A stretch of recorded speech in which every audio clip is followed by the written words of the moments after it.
नमस्कार, जी न्यूज पर आप सभी का स्वागत है। आपके साथ मैं हूं पूर्णिमा मिश्रा। कहते हैं कि मां हमेशा एक जैसी ही होती है, फिर हालात चाहे जो भी हो। मां के प्यार दुलार में कोई भी बदलाव नहीं आता है, लेकिन उत्तर प्रदेश के बरेली से कुछ तस्वीरें सामने आई हैं जो सोचने पर मजबूर करती हैं कि क्या एक मां ऐसी भी हो सकती है।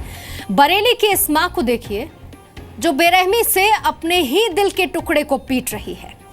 ये तस्वीरें ऐसी हैं जो किसी को भी विचलित कर सकती हैं, लेकिन आज इन तस्वीरों को आपके सामने रखना बेहद जरूरी है।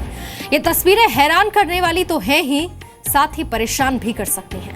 इसमें कोई शक नहीं कि इस मां की करतूत का कोई बहाना नहीं हो सकता, लेकिन ये खबर देखना और समझना इसीलिए जरूरी है क्योंकि ये जो कुछ भी हो रहा है इसमें परिवार या यूं कहें कि इस मासूम के माता पिता के बीच होने वाले झगड़ों का भी अहम रोल है। ये शायद झगड़ों का ही असर है जो फ्रस्ट्रेशन के तौर पर बाहर आ रहा है। पूरी खबर को समझने के लिए आपको ये रिपोर्ट हम दिखाते हैं। बच्चा अभी अपनी मां के पास है सर, लेकिन असुरक्षित है वहां पर।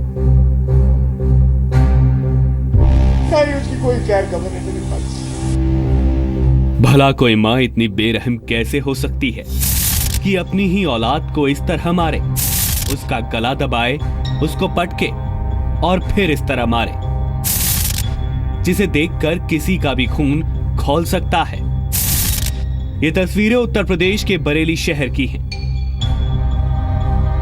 जो महिला के पति यानी बच्चे के पिता ने अपने बेडरूम में लगे सीसीटीवी में रिकॉर्ड की हैं। अपनी मां के हाथों बुरी तरह पिट रहा यह बच्चा सिर्फ 1.5 साल का है। पास पड़ोस और ये सब बताता था कि तुम्हारा बच्चा बहुत रो रहा है और वो उसको केयर नहीं करती है, उसका देखभाल नहीं करती है, दिन भर उसको दूध नहीं देती थी। तो ये सब जब पता लगा तो उसके बाद फिर मैंने सीसी कैमरे अपने पोर्शन में अपने लगवाए। सुभाष नगर में रहने वाले दीपक की शादी बरेली की ही पूनम के साथ 2012 में हुई थी। शुरुआत में ही दोनों के बीच विवाद शुरू हो गया था। दीपक का कहना है कि वीडियो दिखाने के बावजूद पुलिस ने कोई एक्शन नहीं लिया, लिहाजा उन्हें कोर्ट की मदद लेनी पड़ी। पुलिस वाले भी यही कहते थे कि महिला का मामला है, हम ऐसे इन्वॉल्वमेंट नहीं कर सकते, आप किसी उच्च अधिकारी से मिलिए। फिर करते करते जब ये फुटेज हाथ में आई कि एक दिन वो गला दबा रही थी, गला दबा के उसको जान से मारने की कोशिश करी उसने, तब मैंने ये पुलिस में कंप्लेंट करी वहां पर, लेकिन उस पर भी कोई सुनवाई नहीं हुई। तो फिर ये सारा मैटर मैंने कोर्ट में 156(3) के तहत इस मुकदमे को डाला। सीसीटीवी फुटेज में देखा जा सकता है कि दीपक पत्नी के सामने हाथ जोड़ रहे हैं। तभी पत्नी पूनम फिर बच्चे पर हमला करने लगती है।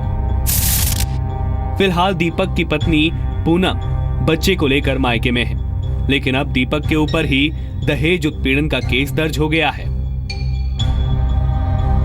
ये जब मुकदमा जब लड़की के घर वालों को पता लगा तो उन्होंने मेरे ऊपर झूठा मुकदमा दहेज का बना के और पूरे परिवार को उसमें फंसाया और फंसा के उन्होंने कंप्लेंट करा दी है। दीपक पत्नी से अपना बच्चा वापस चाहते हैं। उन्हें डर है कि पूनम बच्चे की हत्या तक कर सकती है। बच्चा अभी अपनी मां के पास है सर, लेकिन असुरक्षित है वहां पर। आज 2 महीने से ना वो मुझे मिलने दे रहे हैं और ना ही उसका मेरे पास कोई,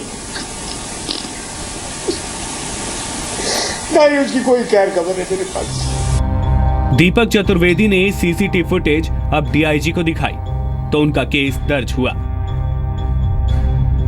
इस प्रकरण की जांच कराई जा रही है, परंतु ये मूल रूप से पति और पत्नी का विवाद है और ये मामले कोर्ट में चल रहे हैं। परिवार परामर्श केंद्र में इन लोगों को बुलाया गया था, उसमें समाधान का प्रयास किया गया।